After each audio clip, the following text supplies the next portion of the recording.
नमस्कार दोस्तों, हमारे YouTube चैनल पर एक बार फिर आपका स्वागत है। आज मैं आपके लिए मध्य प्रदेश शिक्षक वर्ग 3 परीक्षा संबंधी एक और इम्पोर्टेंट जानकारी लेकर आया हूं, जिसमें आज हम बात करेंगे कि क्या अतिथि शिक्षक को आरक्षण मिलेगा या नहीं मिलेगा। बहुत सारे लोगों के मेरे पास कमेंट आते हैं, मैसेज आते हैं कि क्या सर इस बार के वर्ग 3 परीक्षा में अतिथि शिक्षक को कोई लाभ होगा या नहीं मिलेगा।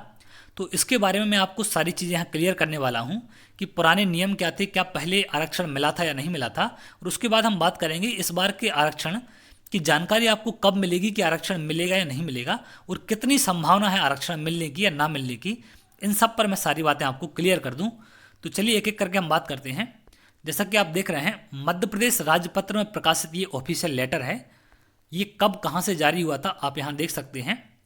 पंचायत एवं ग्रामीण विकास विभाग मंत्रालय, वल्लभ भवन, भोपाल से दिनांक 2 फरवरी 2018 को जारी हुआ था। और ये किस संदर्भ में था? मध्य प्रदेश पंचायत संविदा शाला शिक्षक नियम 2005 में संशोधन।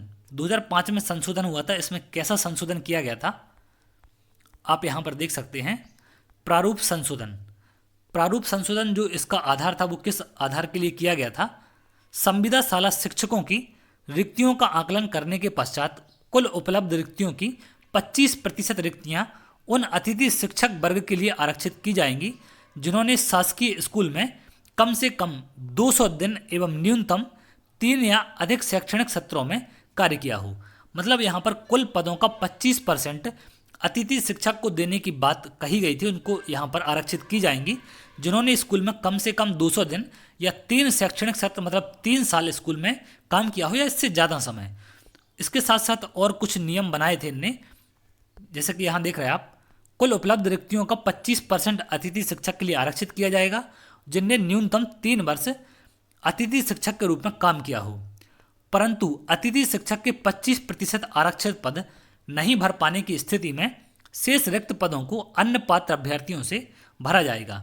तो अगर 25% पद अतिथि शिक्षक के द्वारा नहीं भरे जाते तो जो पद खाली होंगे उनको खाली नहीं छोड़ा जाएगा, वो अन्य पात्र अभ्यर्थियों के द्वारा उनको भरा जाएगा।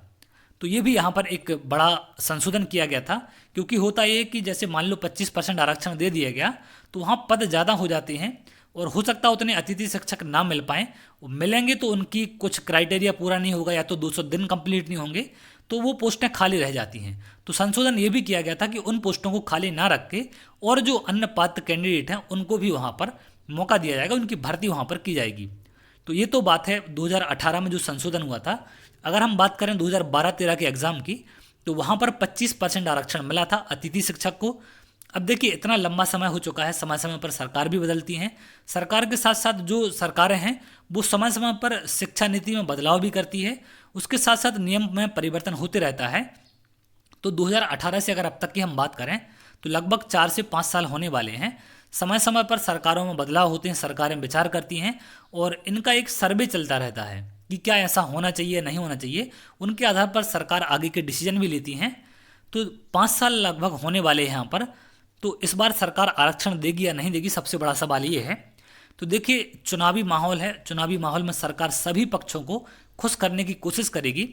तो यहाँ हो सकता है, मुझे लग रहा है ऐसा कि उम्मीद है सरकार कुछ % यहाँ आरक्षण दे सकती है, क्योंकि पहले भी आरक्षण मिला था। अब संभावना है 100% मैं भी श्योर नहीं हूँ। और ये जानकारी आपको कब लगेगी कि आरक्षण मिलेगा या नहीं मिलेगा? अभी आपने जो नोटिफिकेशन देखा था वो आपको एग्ज़ाम संबंधी नोटिफिकेशन मिला था, अभी भर्ती संबंधी नोटिफिकेशन नहीं आया। अभी सिर्फ आपको एग्जाम संबंधी मिला था, जिसमें जानकारी दी गई थी कि एग्जाम में बैठने के लिए आपके पास क्या क्या पात्रता या क्वालिफिकेशन होनी चाहिए। और अब जब भर्ती की जाएगी या पोस्टों को भरा जाएगा तो वहाँ पर एक अलग से नोटिफिकेशन जारी होगा और उसमें बताया जाएगा आपको कि भर्ती को किस आरक्षण के तहत भरा जा रहा है या किस कैटेगरी को कितना कितना आरक्षण मिलने के बाद भर्तियों को या पोस्टों को वहाँ पर भरा जाएगा। तो वो अलग से आपका नोटिफिकेशन जारी होगा। जब तक नोटिफिकेशन जारी नहीं हो जाता तब तक बिल्कुल भी 100% कहना गलत होगा कि आरक्षण मिलेगा या नहीं मिलेगा। लेकिन चुनावी माहौल है तो यहाँ उम्मीद कर सकते हैं कि कुछ चांस सरकार दे सकती है। बाकी सरकार के नोटिफिकेशन उनके फैसले पर डिपेंड करता है कि वो देना चाहती या नहीं चाहती।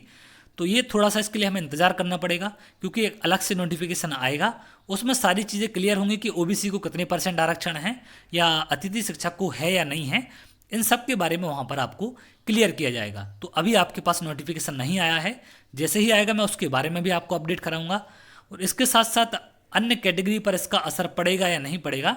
देखिए यहाँ पर ये होता है कि जैसे 25% आरक्षण दिया गया, तो 25% आरक्षण देने से अब हो सकता है कि ओबीसी से या किसी भी कैटेगरी से कोई अतिथि शिक्षक ऐसा हो जिसकी रैंक फर्स्ट है लेकिन वो अतिथि शिक्षक है, तो वो अतिथि शिक्षक 25% में चला जाएगा और बाकी जो बचेंगे वो 75% में रहेंगे।